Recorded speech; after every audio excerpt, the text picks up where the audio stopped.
ABN Marathi news मध्ये आपल्या सर्वांचं स्वागत आहे। ताज्या बातम्यांसाठी एबीएन मराठी न्यूजला सबस्क्राइब। माझा परिचय देतोय। आपण सोलापूर महानगरपालिका अंतर्गत प्रथम वसुंधरा संमेलन, जसं की शासनाने पंचमहाभूतावरती अवलंबून माझी वसुंधरा अभियान आपल्या पृथ्वीला पर्यावरणाच्या दृष्टिकोनातून सक्षम आणि सस्टेनेबल म्हणजेच शाश्वत बनवण्यासाठी हा एक अभियान चालू केलं आणि त्याच धर्तीवरती महाराष्ट्रामध्ये प्रथमतः आपण हे अशा पद्धतीचं एक संमेलन याचा हा आपण एक पायंडा पाडतोय। याचा मला खरंच एक सोलापूरकर म्हणून मला नक्कीच याचा अभिमान आहे। बस ठीक आहे, थोडक्यात माहिती देतो मी। आपण जे हा संमेलन घेणार आहोत 2 दिवसामध्ये आपण विभागलेला आहे। तर जो पहिला दिवस असेल यामध्ये 26 सप्टेंबरला सकाळी 8 वाजता वृक्षदिंडीचं आयोजन केलेलं आहे। तर या वृक्षदिंडीमध्ये सर्व नागरिकांनी आवाहन करावं, सहभाग नोंदवावा, तर पत्रकार बांधवांनी देखील सहभाग नोंदवावा असे मी या ठिकाणी आपल्या सर्वांना आवाहन करतो।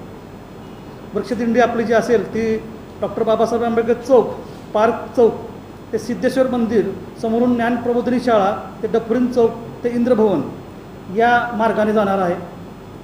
या दिंडीमध्ये सर्व शाळा आणि महाविद्यालये यांचे विद्यार्थी आणि शिक्षकांनी सहभाग घ्यावा याबद्दल आम्ही सर्वांशी संपर्क साधलेला आहे। त्यानंतर आपल्या महानगरपालिकेच्या इंद्रभवन इमारतीमध्येच वन महोत्सव आयोजित करतोय।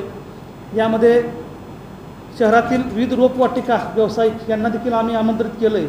शासनाचे सामाजिक वनीकरण विभाग, वन विभाग यांना देखील आपण आमंत्रित करतोय आणि यामध्ये उद्देश असाच आहे की सर्व वृक्षांची, झाडांची माहिती लहान मुलांपासून आबालवृद्धापर्यंत सर्वांपर्यंत पोहोचावी असा त्यामागचा आमचा उद्देश असणार आहे। तर हे पहिल्या दिवशीचा प्रोग्राम आमचा असा असेल।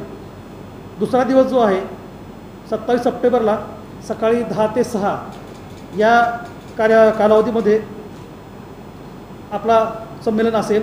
यामध्ये साधारणतः 10 वाजता या कार्यक्रमाला सुरुवात होईल। यामध्ये अध्यक्ष असतील माननीय आयुक्त तथा प्रशासक। त्यानंतर ह्या पहिलं सत्र आपण ठेवलेलं आहे सकाळी 11 ते 1 दरम्यान। यामध्ये आपल्याला 2 ह्या सर्व वसुंधरा अभियानाअंतर्गत नागरिकांना प्रबोधन करण्यासाठी 2 वक्ते लाभलेले आहेत। ते आहेत मिलिंद कुमार खैरे, हे सर्पतज्ञ आहेत पुण्याचे। त्यांचा विषय असणार आहे सापा विषयाच्या रंजक गोष्टी। हे खरंच त्यांचं मी लेक्चर पाठीमागं कानावर पडते, आपण याबद्दल ज्ञात असाल। वनसंरक्षक पुणे, पर्यावरण संवर्धनातील माझा सहभाग, हे फॉरेस्ट ऑफिसर आहेत। त्यांचे स्वतःचे अनुभव, त्यांनी कशा पद्धतीनं फॉरेस्ट कॉन्झर्वेशनसाठी झाडांच्या बद्दल काम केलेलं आहे हे त्यांच्यातून आपल्याला नक्कीच आपल्या ज्ञानात भर पडेल। त्यानंतर दुपारच्या सत्रामध्ये सादरीकरण आणि मार्गदर्शन करणार आहेत नीलम कुमार खैरे 1:30 ते 2:30। त्यानंतर रजनीश जोशी, हे आहेत जल अभ्यासक, सोलापूरचेच आहेत। आपल्या जनजागृती या विषयी ते 2:30 ते 3:30 अशा अर्धा तासाचं सत्र आहे। आणि शेवटच्या टप्प्यात 3ऱ्या सत्रामध्ये श्रीमती अर्चना मोरे ह्या पुण्याच्या वक्त्या आहेत। हे मिशन शून्य कचरा, झिरो वेस्ट, जे आज स्वच्छ सर्वेक्षणमध्ये आपण सर्वात महत्त्वाचा घटक आहे त्याबद्दल ते बोलणार आहेत। त्यानंतर श्रीमती गार्गी गीध या आहेत, मुंबईवरून येणाऱ्या वक्त्या आहेत। त्यांचा विषय आहे विघटनशील प्लास्टिक, जे आज सर्वात पर्यावरणाला घातक गोष्ट आपण म्हणतोय, प्लास्टिकबद्दल आपलं प्रबोधन करणार आहेत। आणि त्यानंतर स्थानिक पर्यावरणप्रेमी संस्था यांच्याद्वारे पर्यावरणविषयक सहभाग त्यांचं हे 1.5 तासाचं सादरीकरण असेल। त्यानंतर या संमेलनाची सांगता होईल। अशा पद्धतीने हा 2 दिवसाचा कार्यक्रम असेल। तर मी आपल्या सर्वांना विनंती करतो, ह्या सर्व संमेलनाबद्दल आपलंही योगदान असावं। आपणही यात आम्ही जे नियोजन केलं यात आपल्या काय सूचना असतील तर जरूर सांगाव्यात, कारण हा पहिलंच आपण असं संमेलन घेतोय जे की आमच्यासाठीही नवीन आहे।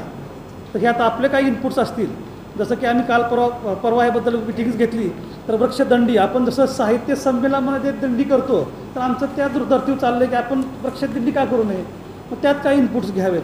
तसं आपण बी तुमचे सूचना कराव्यात। आपल्याला कालावधी कमी आहे तसा, तर आपल्या जे योग्य असतील सूचना आम्हाला करता येतील त्या निश्चित आम्ही यामध्ये समावेश करून घेऊ।